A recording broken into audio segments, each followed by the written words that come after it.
We're live. Don't at me. Episode 52. Here with the cousin, Joseph. I was about to say Elliot. Who the hell is Joseph? That's your middle name, right? Elliot? No, it's Richard. Is Jacob Elliot? No. But that's a funny thing, bro, because honestly, Elliot Ellington. I got a trophy from my team in Bears, and it said Joseph Elliott on it. That's funny that you said That's that. weird. Yeah, that just... I don't know. I got to leave it because I might not even be on camera right now. But no, you're good. You're good. I don't know why I would say Joseph Elliott. But yeah, Joseph Elliott joining us. Ellington. Hello. Joining us for episode 52. Chance, Jock, Gary had to sit this one out, just throwing something together real quick. But wanted to get with you, man. Been trying to get you on the pod for a while now. So what's been up? Nothing, man. Like I was just telling you earlier today, I've just been on the grind since I moved out here to Houston. New to the area. Small town boy. Big man dreams. Dude, El Paso's a small town. It's not as advanced as Houston. I promise you. Oh, of course. Yeah, dude, no shit. Well, because, dude, think about the spending, So, like, the spending. Being a border town, a lot of our economy, a lot of our money is going to Juarez because they're paying for their rent. They're paying for groceries, which is going to Mexico. You know what I mean? So, like, that's okay, expand. I was going to start with Space Jam 2, but we can do Space Jam 2 later. Let's just get into this now. So, what are you talking... Tell me more. Oh, so, basically... It's just commonly known for people to live in Juarez, although they are Americans, or they have a job in the United States because of the currency exchange, like the exchange rate. Right.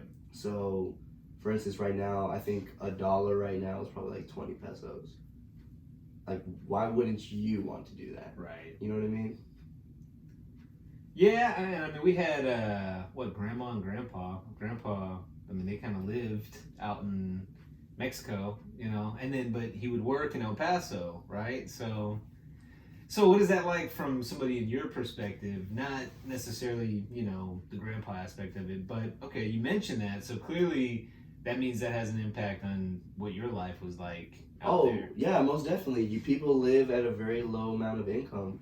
You can make a very comfortable living there. Like, dude, my rent there was like $728 for a 1-bedroom apartment, bro. That's trash. That is trash. You can just... That's why I feel like El Paso's like a retirement home, like a retirement place.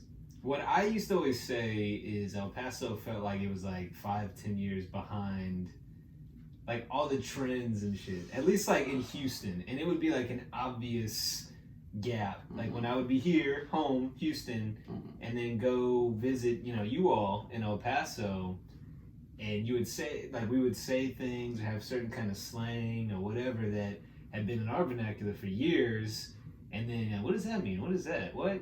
And then maybe you all of a sudden start saying it, and then a couple years later we come back, maybe hear you say it again, now everybody's saying it. So you're like, oh, okay, so it finally reached El Paso. Like, it took a while, but like that, the words kind of, I'm serious though. No, yeah, definitely, I don't, oh, dude, we're in a different time zone. Think about it. We're the only city in Texas with a different time zone of everyone else. That's true, huh? Very true. Once you pass Van Horn, Texas, the last city. That's it. Like city, Right. And then, like, it'd be a suburb, whatever you want to call it. Not even suburb. That's just it's like a county. Doesn't even get a city. It's a rest stop. But, dude, then you get the hour change. It just changes on your phone. That whole area. But, yeah, dude, just, like, I think that's funny because I think we affiliate ourselves more with, like, California, Phoenix. I noticed that, too. It feels like, Albuquerque. I would say for sure, like the climate, like it's more of that arid, dry desert. So, I mean, from that perspective, of course. But I see what you mean, though, because I've only ever gone out there as a kid for the most part. How was that? It was fun. I mean, you're a kid. You're just hanging out with grandparents and cousins and shit, watching TV, eating fast food, whatever. Hanging out at the market. If we went to Juarez, that was always fun. But I didn't really go much as, a teen or adult or whatever. And then Gary, shout out Gary, podcast, Gary went to UTEP for a while. Oh, yeah? Yeah. How many years? How many years? You have to ask him. I want to say it was at least 2, but... Do I know Gary? I don't think I ever met him, bro. Actually, yeah, because he stayed the night when I was out there. That's what it was. Thanksgiving that year. It was Thanksgiving one year where I was out there in El Paso. I don't remember Chance. This was 2009. So however old you were then, 2009, 12 years ago. So yeah, 11. Was this at the second house or the newest house? The one with the 4 bedrooms, well, 5 bedrooms. I think it was probably the second one because we were in the garage. Oh yeah. So then it was the second one, bro. Because your dad was smoking cigarettes, and he's like, "I'm a grown man. I do whatever I want in here." And I was like, "Hey, Mom gonna be mad if she sees you in here smoking that." And then she came in at one point. Larry, you put it out real quick, looking scared and shit. Shout out Uncle Larry. But no, whenever I was there, because Gary went there, and I went just that one year, Thanksgiving, that was fun. We had some dorm parties, wild shit, But the reason I mentioned the West Coast thing is there was a dorm party, and some people, I'm from San Diego, whatever, like people that were from California, and just kind of talked about Cali shit, And then, I don't know, just some kind of manifest destiny, but Gary ended up in San Diego, for a while in the Navy. But, I always, of course, El Paso has always felt like that small town. I wouldn't even say a small town version of Houston because they're nothing alike.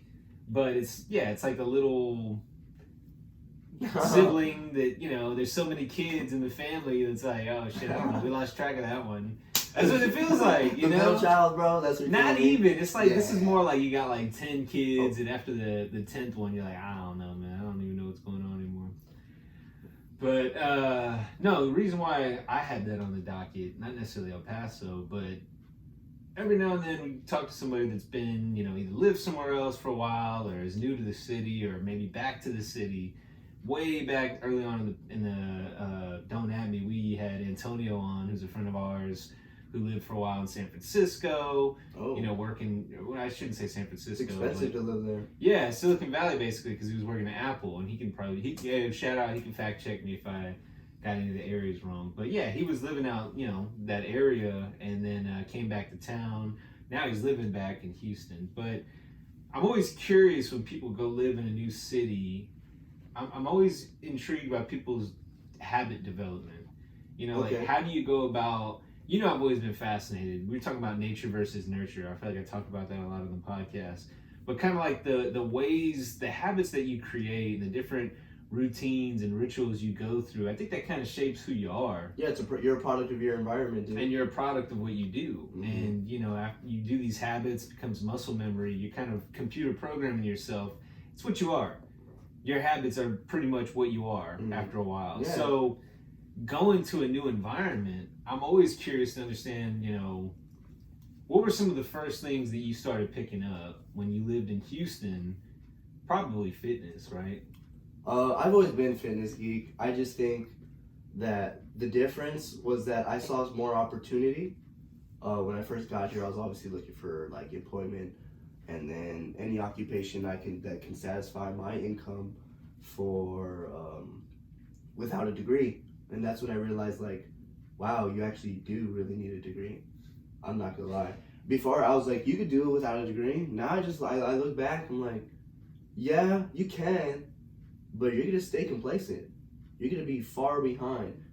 You you're talking about El Paso and Houston. I wouldn't consider El Paso far behind. I would just say as late to the party. Yeah. No, we're not that far behind. But going off that tangent, what the hell were we talking about? Damn. We were talking about, new habits. New habits. What are some of the first things that you started picking back up? Dude, I think every city's the same. I'm not gonna lie to you. I lived in Phoenix for a little bit. I lived in El Paso for a little bit. Then I got a little taste of Albuquerque. I visited a girl in Las Cruces. It's what you make of it. I'm gonna be totally real with you, bro. If you want to go find a party, of course, every place is gonna have a bar. You get to affiliate yourself with people. You get to know people, and that's just how it goes. But what I gave up, bro, I'm not even gonna play with you, was video games. Video games. That changed me. It's an addictive habit. So that happened when you moved from El Paso to Houston? Yes, but it's just, life. and then how you deal with stress. Well, I'm curious about this because I used to play video games religiously. Okay. I mean, I look back at college and I want to kill myself. Nah, I shouldn't say that. That sounds fucked up. But like, I look back and I'm just like, dude, all the time I wasted just playing video games. I had 12 to 15, maybe to 18 hours that I had to commit to school for class. Think of that compared to now. You know, all the cliches about it goes fast, that shit's real. So, I mean, shit, kids out there, take advantage. But, yeah, it's just, you know, I used to play all the time. I go to class, come home, Madden, boom, in it.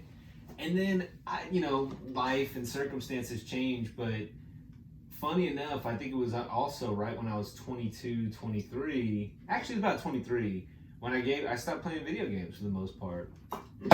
It's weird because that's, you know, you're 23. For me, I got bored of them, and you started working, you know, big boy job and shit like that. You don't have as much free time to do it. You value maybe your time more, but that's what happened for me. So I'm curious. It's interesting. It was also 23 for you. Obviously, the circumstances are different, but I think with just, you know, you go from 21 to 22. I think there's a big jump. Between 22 and 23. Because just listening to those numbers, I'm not satisfied with where I'm at, hearing that I'm 23 now. When I was 22, I'm like, oh, you're 22. 23, now I feel grown. Now I feel like I have to be something. Now I feel like I have to prosper. But I wasn't saying video games were bad. I think video games is very good. You are able to make quick decisions. Helps. Exactly. Like just critical thinking skills. Being able to mechanically mind-body connection, and that's all about personal training too, like mind-body connection as well. But it wasn't that. It was just time. Really, you just really gotta just make yourself bored. Put down your phone for an hour and just be like, literally, just don't do anything for an hour, dude. And that's what I did when I got here because I was going through stuff. You know, everyone goes through stuff, but I would just not do anything for an hour, and I'm just like, dude, this is like a lot of time. An hour is a very long time. Yeah. A lot can happen in an hour. A lot can happen in a day, and going off that, a lot can happen in a week. Yeah, but you can lose hours quickly. Boom. Doing nothing. Exactly. You know? It's like you said. It's anything, you know, where you have. You only have money. I mean, you only have time. Like that's the only, you know, finite resource you have that's gonna run out. Money you can always make more of, whatever the case. So people will have like their money budgets for the month. You know, I know my expenses are this, and I need to try and put this amount away and save. I honestly need to be better about that. I feel like I have a good feel for my finances, so I know what I need. Without tracking, I know about how much I'm saving. You know what I mean? Like I'm good about that. To me, I budget time, you know, because you only have so much. We talked about this before we started recording. We should have saved it for the pod. But, you know, you have, let's say you're working, and that's why I'm grateful that I'm working from home, because that eliminates a commute. That means I don't have to be in the car. Although you miss out on the time of listening to podcasts, and some of those habits that you have go away. So you have to develop new habits. You know, so that was the one thing that I noticed from working from home after working in a corporate environment is I love podcasts. I mostly would listen to them when I'm driving to work, when I'm at the gym, or, you know, when I'm away from home. Now that I'm home, you know, it's like, well, shit, now I need to find new ways to listen to them. And I found my ways, but it's after a while, I didn't realize, I'm like, shit, I have all these podcasts. I feel like I used to complain I didn't have enough podcasts to listen to. Then it started being, I have so many to listen to, I can't keep up. And I thought about it, I'm like, it's because I don't listen as much as I used to. So I started changing the habit, and, you know, now I'm listening to them. But I can agree to disagree with you. I don't think it's a habit. I just think you develop new interests. Well, the interests remain the same as podcasting. It's just the when I'm listening to it changed. The ritual changed. Well, maybe it's just a subjective thing. Because for me, interests definitely do change. Yeah, I've just really changed. I'm not who I was. Like you, dude, 6 months ago, I wasn't the same person. Well, I mean, that's the same for a lot of us, right? You know, because everybody's habits changed. You know, but see, that's not habits, though. That's why I disagree. Well, and that's why, I mean, look, shameless plug. One of my favorite books is The Power of Habit. Okay. Which you can see right there, but it talks a lot about, you know, how habits are created, and they're all about rituals. ritual might be a better way to phrase it. Rituals, The yeah, point I'm trying to that's say, yeah, because okay. yeah, your habits and your rituals are tied. A lot of Okay. the time, your rituals trigger your habits. Okay. So I shouldn't say that necessarily, because I think habit also carries maybe a negative connotation. People say habit, they think, oh, that's a bad thing. Yeah. So I shouldn't say podcasts aren't a bad thing. Mm-hmm. You know, I'm learning when I listen to them. Oh, definitely. Communication. Form of education. Yeah, for sure. It's just, yeah, the ritual behind it changed. So moving into a bigger city, going from, you know, late to the party to now, what, are we, right there. What are we talking about now? I'm just saying, going from El Paso to being a bigger city, what are some of the rituals, you know, that you at least, let me ask this. What is the one that you realize you missed the most when you moved from Nothing. Okay, maybe guys being the same height as me. a lot of short people there, because based on your demographic. But that's probably the only thing I miss, dude. Everything else, dude, like I said, I just feel like there's just more to do, and I just feel like it's more beautiful living in the desert. It's kind of like dull. I mean, it's cool to have a mountain, but when you see green, you see trees, you see life. There's life out here, bro. Then it becomes, okay, you said your interests change, right? I was curious about that because when I was younger, I always liked being in a city environment. I always liked having a lot of shit going on. I like to have, you know, kind of that. I lived in apartments a lot when I was younger because moved around a lot. Mm-hmm. You get used to, you know, the street light or whatever, the apartment lights being on. Usually your window has a light on, you feel like you're not alone. You're in a community. Yeah, I know. You're actually totally right. I totally agree. You know what I mean? Yeah, so it's like you don't feel alone because you're like, we're all in this shit together, even though you're not. You can never see your neighbors, but you hear them. You know somebody's there. It's almost like leaving the TV on in the background while you do other shit. But now, as I've gotten older, I appreciate more nature and mountains and desert. I fucking love the desert. I love the desert. What? Man. Love it. What about it? The mountains. I love the climate. Is the desert really a mountain? No, but a lot of the time, I mean, they're congruent. They're not. Yeah, desert doesn't necessarily mean you're gonna have mountains and vice versa, but for that part of the country, you know, El Paso and westward and all, you know, all kind of shit out there. You know, Colorado's not west of that; it's, you know, north. But just all of that. I like that climate. Probably number one because it's not a lot of humidity. But again, I think you just get sick of where you're at because you say you like it for here because you can see life and green.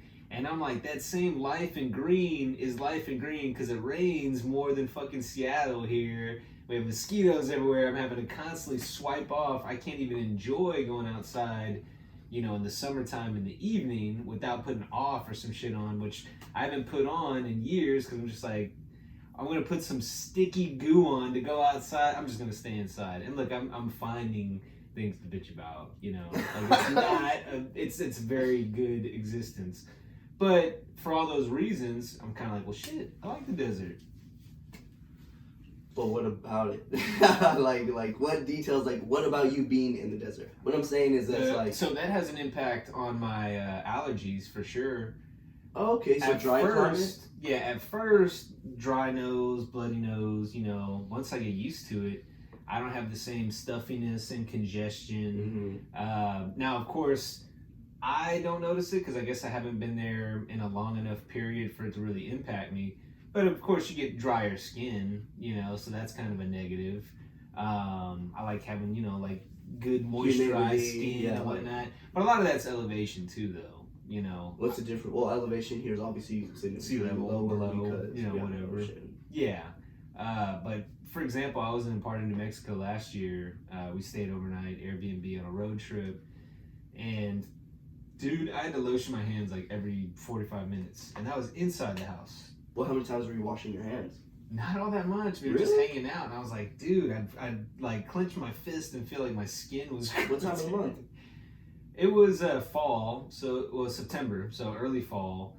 But it started getting cold, you know. But it was desert. It was New Mexico, so it was dry, but it was also 8,000 feet elevation where we were at. Mm-hmm. So anyway, no, I just like mountains. I like mountains more than I like desert, but I do like desert. I like the colors of desert though. I don't mind The heat. atmosphere. Yeah, and I don't mind heat. I don't like humidity. So I don't love mind humidity. Maybe because it's different. I think so. Yeah. Because you just get comfortable in your environment. You're tired of the same old things. Because I'm not gonna lie, I just hate the mountains are beautiful, right? But then you get tired of looking at them. You know what I mean? That's why people like going on vacation, because you get tired of your surroundings. Same, like talking about routine or habit or ritual. You just need a fresh start. But maybe that's why just El Paso, like I said, like it being so easy to make a living, you get comfortable very fast. Comfortable is dangerous. Which is crazy, because I feel as if girls, if there was empirical research, my opinion is that girls get pregnant at a younger age in El Paso compared to Houston. Because you have a developed city, you have more knowledge. Fact check that. Oh, definitely more knowledge here. Not right now, but next episode. Yeah, definitely fact check it. But I just think it's based on, obviously, your demographic, like I was saying, like your race, your traditions, because traditionally, Houston is the third largest city in the nation right now. You have to fact check that. We're still 4? I heard we were 3rd. We may be competing with Chicago. Yeah. Texas, baby. I'm sorry about Illinois. Everything's better in Texas. Texas is dope, man. Hey. I do like living in Texas in general, I should say. Dude, it's amazing. The triangle. You go to San Antonio, San Marcos, New Braunfels. You go to Dallas, 4 hours. That's the bad thing about El Paso as well. You can't really affiliate. Dude, 10 hours to drive here, dude. I'm dreading that drive. Oh, 10 if you're booking it, yeah, and you're not making stops. Bro, yeah. Yeah, that's what happened. Sorry about that. Nah, you good. Oh, Zach's texting me. Should I get... Shout out, Zach. Yeah. He's good. He did the last one. He's going to call me, bro. Watch. We'll just let that be there. Because usually me and him be going like, that's my homie. Zach's fine. Because we're just closer in age, closer in experience. So let's get back to that then. So Zach obviously has his own distinct taste in nightlife. So for you, that could be challenging, single guy trying to meet, some young ladies, whatever. What have been some of the places, what have been some of your experiences? What have been some of your best going out experiences since you've been here? And they don't have to be like ratchet stories. They can be if you want, but just like, oh shit, I've realized I'm in a new city and I'm a Houstonian now. Like, did you have any moments like that within any of your conquest stories? Brother, I'm gonna be honest with you. Well, don't worry about it, cousin. But dude, I'm not gonna lie. I feel like my experience is very different and very unique. Reason being, because not a lot of people go out by themselves. So when you go out as an individual, I feel like people find you more interesting. You go out by yourself all the time. And my most successful stories. Usually, I mean, true word, man.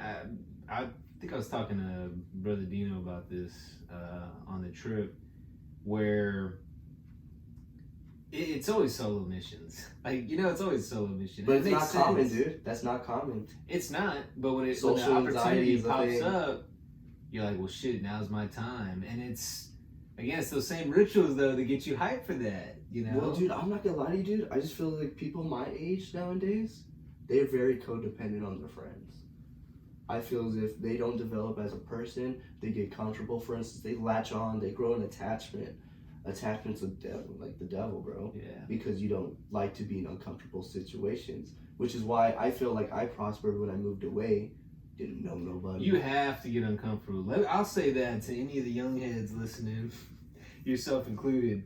Discomfort makes you grow, man. Discomfort, that helps you expand your horizons. It helps you realize who you really are. Because again, you are. I keep coming back to these rituals and these habits, but you get used to doing the same kind of thing. After a while, is that you? Aren't you just a collection of your habits and the rituals that you do? If it's the things that you do. Well, it depends on how you're raised too. I mean, true, but those how you're raised could also lead to some of the habits. There's many elements. It's so multifaceted. But I feel as if, I just feel like where we're going in time. So like we're reaching different eras, like technologies that's advancing. we as people don't really have to socialize as much, which is why it's more common for people Used not to go out. Socialize behind the phone. Everyone can hide behind a page now. You could be whoever you want to be. OnlyFans. Dude, I could go make an OnlyFans right now. The only thing that's going to stop me is that me having the whole sleeve. Dude, how are you going to tell if I never showed you my face? How you gonna tell what? If I was like who I was, like if I post, what if I'm like James Oh, Charles, okay, I see what like you you know, mean. what if I'm like a freelancer in pornography or whatever. They have that? They Yeah, have like an it's like- Upwork for like porn and shit? Like, No, freelancing work is like doing. I know what it is, I'm saying. No, like, Dory. Look, freelancing can be commonly known for like can be a word that you can use, like term that you can use for other things. So freelancing Right, means yeah. like, okay. So like Yeah. you're basically doing it like as like an independent contractor. Sorry, that's what I meant to say. Nah, I get it. I know what you mean. That's why you said Why you porn hearing me out like freelance. that, bro? I was like, shit, I didn't know they had freelance porn, man. Like, that would have been wild. Well, dude, imagine you could be a cameraman behind porn. Hey, yeah. for a price? I mean, yeah, that's true too. Because tripod porn ain't cool. Yeah. You want to get in there. Nah, I'm playing. I mean, no, but you're right. I mean, if you see like some setup, like that's why I never actually did any of the like high school. Ooh, you know, you hear people setting up like That's so cameras stupid. or whatever, or even recording consensually, or whatever. Like, yo, I'm recording this. It's never a good angle. You don't do anything with it. You can't get any enjoyment out of it later. I don't really feel comfortable showing people that shit. So it's like you're just gonna look at it for yourself for later. But I don't know. I have the But for mental what? image of it. You go back to it? I've never gone back to it at least. Like I only made like a couple videos, bro, like probably like 3. And I'm just like, dude, this is like a waste of time. Like I want to use both my hands. I want to live in the moment. And that's the thing about devices, you never live in the moment anymore. It's about how many views you can get. It's about your exposure. It's about your publicity because everyone feels important and that goes off of ego. Yeah. Like, dude, just people, that's why I got into psychology, you know? Because I think people are very interesting. You could really get to know the person if you just stay quiet. People will tell you exactly who they are. First words that come out of the mouth You just have to is let tells them you say they it. are. Dude, easily. And just go ahead, let them. And that's something I learned too, bro, growing up. At least here in Houston. Sometimes, dude, I didn't talk to anybody when I went out. Sometimes I just watched people. Caught some eyes. Didn't go up to anybody. Obviously, girl eyes for the ladies out there. Yeah, dude, it was amazing. I love it here. But maybe it's because, like I said, it's just different. Right. And I feel as if, like, I just want to travel the world. That's just my objective. And I don't want it. That's what I was going to say. So, yeah, with all the whole, youngsters get uncomfortable, I was going to say I definitely recommend living away from where you grew up. Always. And you're doing that right now. So, Yes. And then you've done that, through college, too. I mean, college counts, but I think it also...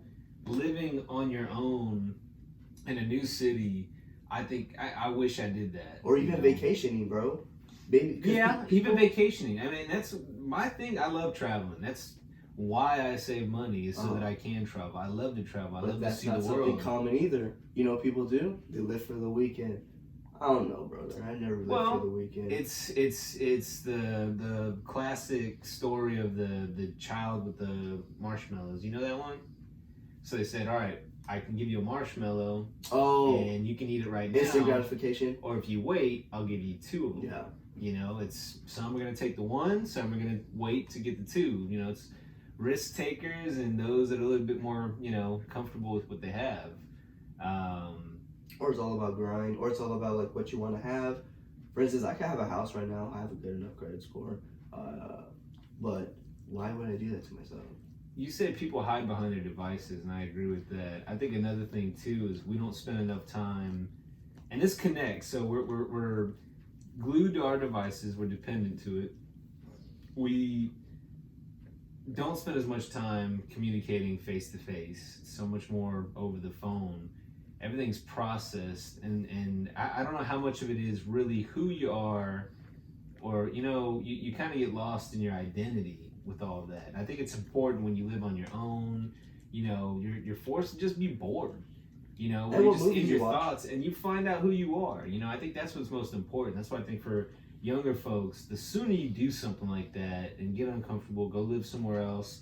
Of course, don't, if you can. I'm not telling anybody, sell everything, upend everything, go, on the wild, out in the wild for a while. I mean, shit, maybe it'll work for them, That's not necessarily what I'm proposing. I don't but like the jungle. if you can, I would definitely say live away from home for a while. Yes, of course. You need to know who you are. You can't have someone on your back all the time, And that's something that I've like.